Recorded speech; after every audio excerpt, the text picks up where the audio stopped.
وہ واپس آئے، انہوں نے ایک ٹیمپل تعمیر کیا جسے سیکنڈ ٹیمپل کہا جاتا ہے۔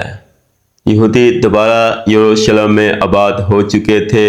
یہودیوں کی مقدس کتابوں میں لکھا تھا کہ ایک مسیحا آئے گا جو ان کو دوبارہ سے اقتدار دلوائے گا، ایک بار پھر حضرت سلیمان علیہ السلام کی ریاست کی طرح گریٹر اسرائیل بنے گا۔ جب حضرت عیسیٰ علیہ السلام نبی بن کر آئے تو یہودیوں نے ان کا انکار کر دیا، ان کے خلاف جھوٹے الزامات لگائے گئے اور حضرت عیسیٰ علیہ السلام کے خلاف رومی سلطنت کو بھڑکایا گیا، یہاں تک کہ حضرت عیسیٰ علیہ السلام کو صلیب پر چڑھانے کی سازش کی گئی، لیکن اللہ تعالیٰ نے معجزانہ طور پر حضرت عیسیٰ علیہ السلام کو آسمانوں پر زندہ اٹھا لیا۔ 70 عیسوی میں جب جنرل ٹائٹل نے یہودیوں کو فلسطین سے نکالا تو یہودی عیسائیوں کا فلسطین پر مکمل قبضہ ہو گیا۔ یہودیوں کے فلسطین داخلے پر سخت پابندی تھی، وہ کئی صدیوں تک واپس وہاں نہ جا سکے۔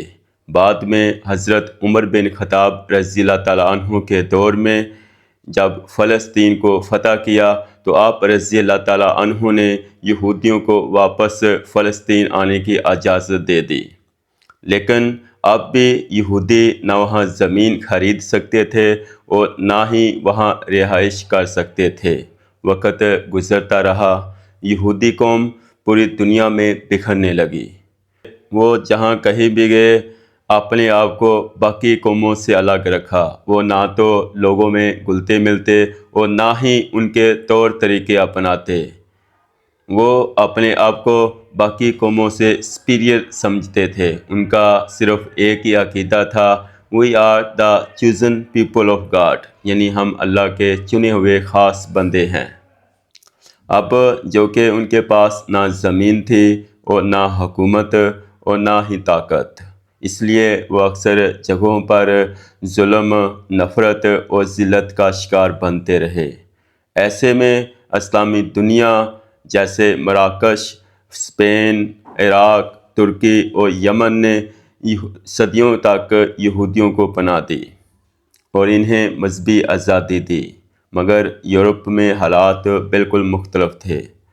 عیسائی یہودیوں کو حضرت عیسیٰ علیہ السلام کا قاتل مانتے تھے، لہٰذا وہ ان سے شدید نفرت کرتے تھے اور انہیں شہروں سے نکالا جاتا تھا، ان کے کاروبار تباہ کر دیے جاتے تھے، انہیں ایک خاص علاقوں میں محدود کر دیا جاتا جسے یہودی بستیاں کہا جاتا تھا۔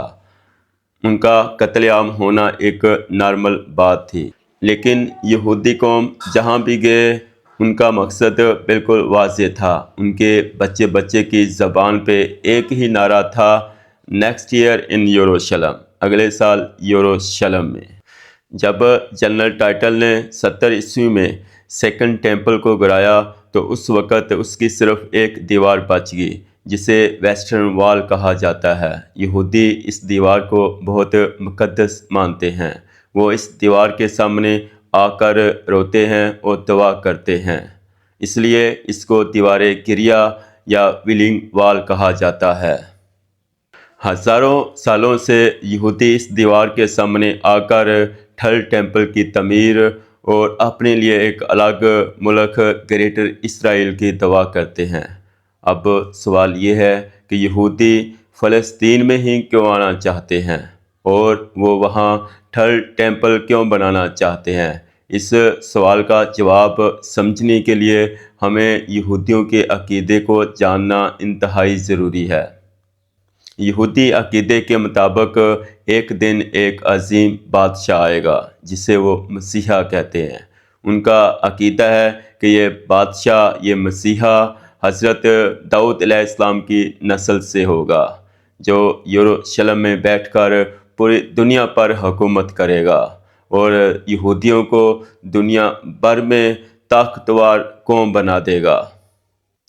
لیکن یہ مسیحا اس وقت تک ظاہر نہیں ہوگا جب تک کچھ خاص شرائط پوری نہ ہو جائیں۔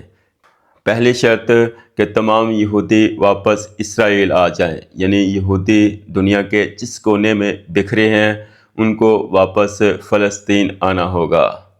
اس لیے 1948 میں جب اسرائیل بنا تو پوری دنیا سے یہودیوں کو لا کر یہاں آباد کیا گیا۔ دوسری شرط کہ یروشلم پر مکمل قبضہ۔ یہودی سمجھتے ہیں کہ یروشلم صرف اور صرف ان کا ہے، اس لیے وہ یروشلم پر مکمل قبضہ حاصل کرنا چاہتے ہیں۔ 1967 کی جنگ میں اسرائیل نے یروشلم کا وہ حصہ بھی قبضے میں لے لیا جہاں مسجد اقصی واقع ہے، تو ان کے رئیس نے اعلان کر دیا کہ اب ہم مسیحا کے استقبال کے انتہائی قریب پہنچ چکے ہیں۔ تیسری شرط تھرڈ ٹیمپل کی تعمیر، یعنی یہودی دوبارہ تھرڈ ٹیمپل بنائیں گے۔ جو جنرل ٹائٹل نے گرایا تھا وہ کون سی جگہ ہے جہاں مسجد اقصی واقع ہے۔ یہودی عقیدے کے مطابق مسجد اقصی کو گرا کر وہ تھرڈ ٹیمپل بنائیں گے اور مسیحا آ کر تھرڈ ٹیمپل میں بیٹھ کر پوری دنیا پہ حکومت کرے گا۔ چوتھی شرط عالمی جنگ، یعنی ورلڈ وار۔ یہودیوں کی کتابوں میں لکھا ہے کہ مسیحا اس وقت آئے گا جب دنیا میں ان کے آنے سے پہلے ایک بہت بڑی جنگ ہوگی۔ اس کے بعد مسیحا دنیا میں ظاہر ہوگا اور دنیا میں ایک نیا نظام قائم کرے گا، یعنی نیو ورلڈ آرڈر۔ مگر مسلمانوں کے عقیدے یعنی قرآن و حدیث کے مطابق اصل مسیحا حضرت عیسیٰ علیہ السلام ہے، جن کا یہودیوں نے انکار کیا۔ اب جو شخص مسیحا ہونے کا دعویٰ کرے گا وہ دجال ہوگا۔ حضرت محمد صلی اللہ علیہ وآلہ وسلم نے دجال کے بارے میں کئی پیش گوئیاں کی۔ آپ صلی اللہ علیہ وآلہ وسلم نے فرمایا کہ ہر نبی نے دجال کے بارے اپنی قوم کو خبردار کیا، میں تمہیں اس کے بارے خبردار کرتا ہوں۔ حدیث کے مطابق دجال کے فالورز سب سے زیادہ یہودی ہوں گے، صحیح مسلم 1944۔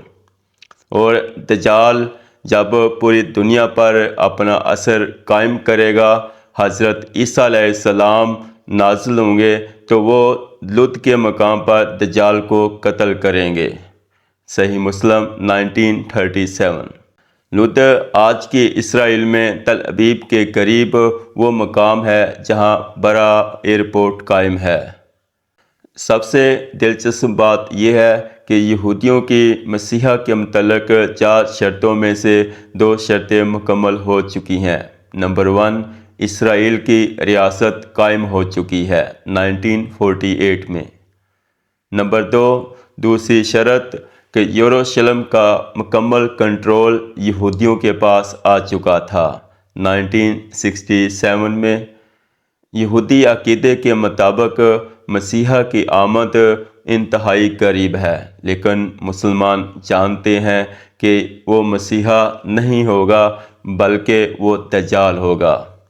توریت میں یہودیوں کے مسیحا کے بارے لکھا ہے کہ یروشلم کی بیٹی خوشی سے چلاؤ، دیکھو تمہارا بادشاہ آ رہا ہے، وہ عادل ہے، وہ گدھے پہ سوار ہے، اس کی حکمرانی دریا اور زمین پر ہوگی۔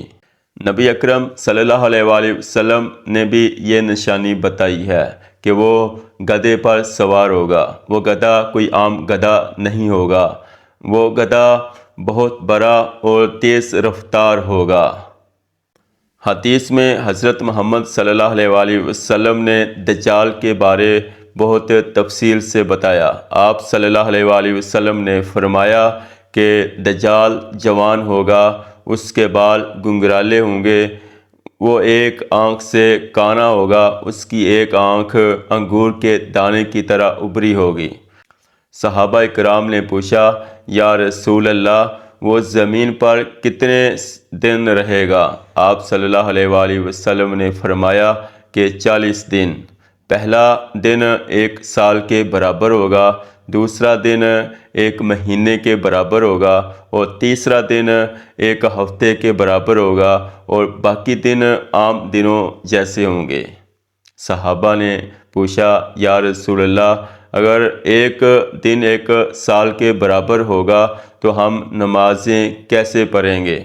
تو آپ صلی اللہ علیہ وآلہ وسلم نے فرمایا کہ نمازوں کا وقت خود حساب لگا کر مقرر ہوگا، یعنی دجال کے پاس خاص قسم کی ایسی ٹیکنالوجی ہوگی جو پوری دنیا کو اپنے کنٹرول میں کر لے گا۔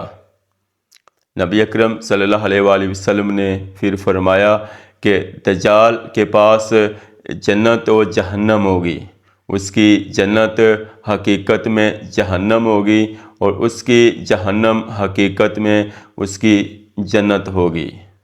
وہ بارش برسائے گا، زمین پیداوار اگائے گی، جو ایمان لائے گا خوشحال ہوگا، اور جو اس کو نہیں مانے گا قحط کا شکار ہوگا۔ دجال ایک بنجر زمین کے پاس سے گزرے گا اور وہ اس کو حکم دے گا وہ اپنے خزانے نکال دے، تو زمین کے خزانے نکل کر اس طرح اس کے پیچھے چلیں گے جس طرح شہد کی مکھیاں اپنے سردار کے پیچھے چلتی ہیں۔ آپ دجال کی پاورز کا اندازہ اس بات سے لگائیں، رسول اللہ صلی اللہ علیہ وآلہ وسلم نے فرمایا کہ دجال ایک شخص کو کہے گا، اگر میں تیرے مرے ہوئے ماں باپ کو زندہ کر دوں گا تو تم مجھ پر ایمان لائے گا اور مجھے رب مانے گا؟ تو وہ شخص کہے گا، کیوں نہیں؟ دجال اس کو دھوکہ دے گا اور شیاطین کے ذریعے ان کے ماں باپ کو اس کے سامنے لائے گا۔ دجال پوری دنیا گھومے گا، لیکن مکہ اور مدینہ اس کے شر سے محفوظ رہیں گے۔ ان کے راستے پر اللہ تعالیٰ فرشتے کھڑے کرے گا، اور فرشتے صف باندھ کر مکہ اور مدینہ کی حفاظت کریں گے۔ پھر مدینہ 3 بار لرزے گا، اور پھر ہر کافر اور منافق وہاں سے نکل جائے گا۔ صحیح بخاری 1881۔ پھر اللہ تعالیٰ حضرت عیسیٰ علیہ السلام کو نازل فرمائے گا۔ وہ دمشق مشرق میں سفید مینار پر اتریں گے اور زرد رنگ کے کپڑے پہنے ہوں گے اور اپنے ہاتھ فرشتوں کے پروں پر رکھے ہوں گے۔ پھر وہ دجال کو تلاش کریں گے اور اسرائیل کے مقام لد پر جا کر اسے قتل کر دیں گے۔ یہی آج کی اسرائیل میں ایک شہر ہے جہاں ایک بہت بڑا ایئرپورٹ قائم ہے۔ دجال کے خاتمے کی ایک اور بہت ہی حیرت انگیز نشانی گرکت کا درخت ہے۔ نبی کریم صلی اللہ علیہ وآلہ وسلم نے فرمایا، قیامت اس وقت تک نہیں آئے گی جب تک مسلمان یہودیوں سے جنگ نہیں کریں گے۔ مسلمان یہودیوں کو قتل کریں گے، یہاں تک کہ یہودی پتھروں اور درختوں کے پیچھے چھپ جائیں گے، مگر وہ پتھر یا درخت بولے گا، اے مسلمان، اے اللہ کے بندے، میرے پیچھے ایک یہودی چھپا ہوا ہے، آؤ اسے قتل کرو، سوائے گرکت کے درخت کے، کیونکہ وہ یہودیوں کا درخت ہے۔ صحیح مسلم 2922۔ دلچسپ بات یہ ہے کہ آج اسرائیل میں بڑی تعداد میں یہی گرکت کے درخت لگائے جا رہے ہیں۔ کہا جاتا ہے کہ لاکھوں کی تعداد میں درخت لگائے جا چکے ہیں، کیونکہ یہودی جانتے ہیں کہ گرکت یہودی مذہب کا درخت ہے۔ اس سے پتہ چلتا ہے کہ یہودی کس قدر پریشان ہیں اور کس قدر اپنے مسیحا یعنی دجال کا انتظار کر رہے ہیں، کیونکہ یہودی جانتے ہیں کہ ان کی آخری جنگ مسلمانوں کے ساتھ ہوگی۔ وہ اسی کے مطابق تیاری کر رہے ہیں۔ کیا ہم مسلمان دجال کی آمد اور حضرت عیسیٰ علیہ السلام کے نزول کے لیے تیار ہیں؟ اسی امید کے ساتھ اجازت دیجیے، دیکھتے رہیں نور تعلیم۔ اللہ آپ کا حامی و ناصر ہو۔ اللہ حافظ۔